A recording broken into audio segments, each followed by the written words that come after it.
Hey Clashes, the first epic equipment was added, and because of that, we are going to rank every single equipment in the entire game in this video. On top of that, I have a list for you with the top strategies and what equipments you should upgrade with a priority list dedicated for each strategy. But let's get things started with the top 3 combinations of equipment for every hero, and we're starting things off with the Minion Prince. The Minion Prince has received a new epic equipment, but overall, it is somewhat underwhelming. This is why, for me, the number 1 combination is still the Dark Orb with the Henchman Puppet. You have safety with the invisibility effect and spawning 2 tanks of the Henchman Puppet, while still having pretty solid DPS with the equipment, and on top of that, you're using the strongest equipment for the Minion Prince, which is the Dark Orb. I feel like the Minion Prince has the same issue as the Warden, where the Eternal Tome and the Dark Orb should be both epic equipments because they're just so good, and no other epic equipment for them can really compete against those common ones. And this feels, as I said, the same for the Minion Prince. The Dark Orb is just so good, and you can combine it with pretty much every other equipment. This is why the number 2 combination is, in my opinion, the Dark Orb with the new Crown equipment, the new epic one. For air spam, it is pretty solid. For everything else, I would not really recommend it. The number 3 combination is the Dark Orb with the Metal Pants, which especially in hard mode is a solid combination, which you should probably run to keep your Minion Prince safe. So overall, that is my top 3 recommendation list when it comes down to the Minion Prince. Well, let's keep going because we have more heroes to go and we're getting ready for the Barbarian King. On this one, not too many things have changed. First off, we have an epic and common combination on number 1, which is the Spiky Ball with the Earthquake Boots. You can use the Gauntlet with the Earthquake Boots, but the synergy between the Spiky Ball and Earthquake Boots is most of the time just too good to not use it.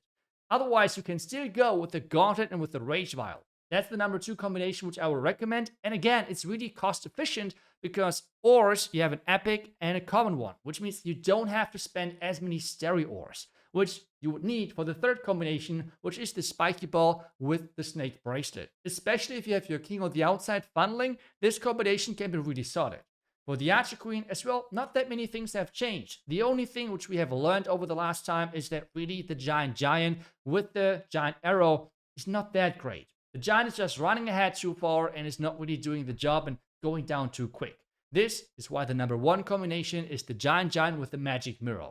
If you want to use the Giant Arrow, you should combine it with the Healer Puppet instead. It's just overall better. But you can as well combine the Magic Mirror with the Healer Puppet if you don't want to go double epic. Otherwise, if you want to go for more healing, Healer Puppet with the Giant, like the action figure combination, is really good, and you have a massive health recovery passively on your Archer Queen. So keeping her safe is really easy with that combination. You have less power though. The Warden on the other side, again, not much has changed. We have the Eternal Tome, and really important, this entire video and all of the rankings are based on the changes happening with the next update, which means the Eternal Tome rework. This entire video is already considering that. I've played plenty of attacks with the reworked Eternal Tome, and most of the attacks, you don't even notice that. For everyone who has missed the change, the Eternal Tome with the next update is going to work different, which means if troops are leaving the Eternal Tome radius, well, they're going to lose after 1 second the invincibility. But if they're running into the aura, they're going to gain the invincibility. Overall, this is supposed to nerf blimp attacks, but if you're smart, you will not really notice it much. So the main combination is still the Eternal Tome with the Healing Tome.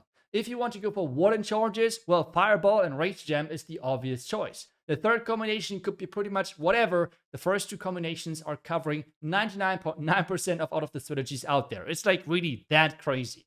But let's move on to the Royal Champion. And on this one, we have a little bit of a change because I feel like the Rocket Spear with the Electro Boost became more and more popular, with as well pros starting using it way more often. So it's really expensive when it comes down to ores. So if you want to have still a really solid combination, you can just go with the 2nd combination, which is the Electro Boots with the Hog Rider Puppet or the Haste Vial. Both work great for Royal Champion charges, for example, but again, it's just more cost efficient, I guess. If you're going for air attacks, you can go for a back-end Rocket Spear with the shield equipment, which is giving you a really great synergy because you can take down back-end air defenses, and your dragons, your air attacks, do not have to worry about that whatsoever. So that's just the best combination over there. But I think right now we should go through all of those different top strategies currently in the game. They're not ranked in any specific order. We are going to have a top 5 strategy ranking after the update.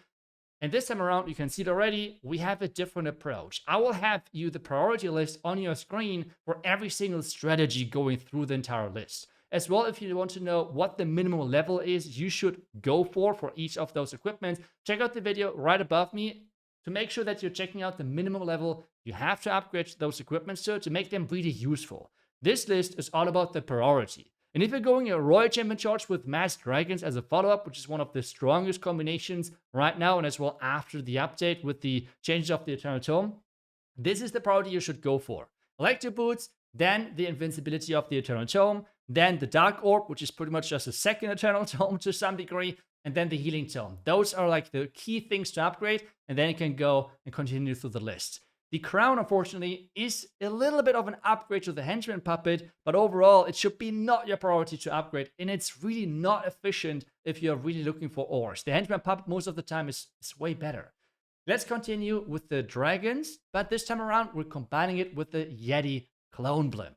Again, as I said, even after the change, I know people are going crazy like always, but wait until you're able to play it, and you will see there's not a big difference with the reworked Eternal Tome. This strategy is still incredibly strong, and this priority list is pretty much the same as the first one, which we have just seen, but just without the Royal Champion charge, which means Eternal Tome and Dark Orb first. After that, the healing of the warden, and then you can continue the list. Let's continue though with the next strategy, which is a Royal Champion charge, and then with the Super Yetis and with the Titan combination.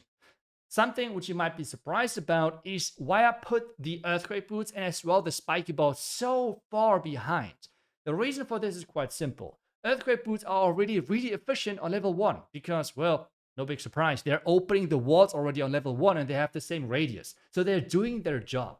But this combination of Spiky Ball and the Earthquake Boots for the Super Yetis, or for example for the Hero Dive for the Super Hawk Riders, it's always the same. You want to have the one-shot potential. But for that, you need to pretty much max both of those equipments. Otherwise, it's really rough to get the one-shot. And that is a lot of ores. This is why I think it's way more efficient if you're putting ores into other equipments to get to those power spikes way earlier. So that's really the concept of why the Spiky Ball and as well the Earthquake Boots are so really low on the priority list, even though it's in theory a really strong combination. So if you have them already upgraded, don't worry, you have not done a mistake. This is the only reason why I have them so low in the priority list. Let's continue though with the next strategy, which is a Royal Champion charge, but this time around, no king, because we're working with Root Riders and the Minion Prince again. This is currently, in my opinion, the strongest Royal Champion charge Root Rider attack strategy out there. If you're not talking about hard mode, that is the really important thing, because the Minion Prince in hard mode is obviously way weaker with those special restrictions over there. Next one, we're starting to get to the fireball attacks. And again, no big surprise, but the fireball in the fireball attack is the most crucial thing. You cannot exchange this equipment whatsoever if you want to play a fireball. It's like the key of your strategy. It's like the same thing as you're playing with the Royal Champion charge, then the Electro Boots are the key equipment to look for. On this one, again, Earthquake Boots really late. The Hawk Rider Puppet, the main thing about this is the invisibility, the protection, so that's why those are really late in the list. The same thing here again. Something you might have noticed, in my opinion, the action figure of the Archer Queen is actually ranked really high. Because I think leveling this equipment up is going to give you an insane power boost. I think it's one of the top equipments in the entire game currently. It is super strong. In my opinion, close to as strong as the Electro Boots are. They can't be as exploited as the Electro Boots with the Royal Champion charge. But this equipment is just crazy, crazy, crazy good. So, I mean, yeah, this is why I put this always so high in the priority list overall, if you're wondering. But as well, I was hopefully able to cover many different strategies and as well with the priority list, because you can always use this priority list to pretty much copy it to other strategies if the same or roughly the same equipment or heroes are getting used. For example, Warden charge with Rocket Loons. If you compare this now to my version, which is like the Warden charge with the Rocket Loons and Furnace, which is a similar strategy using the same equipment, you can just copy one by one the overall priority list. So I was hopefully able to cover overall different attack strategies where you can then just copy the priority list if your strategy is using the same heroes, because the priority list is pretty much always then the same.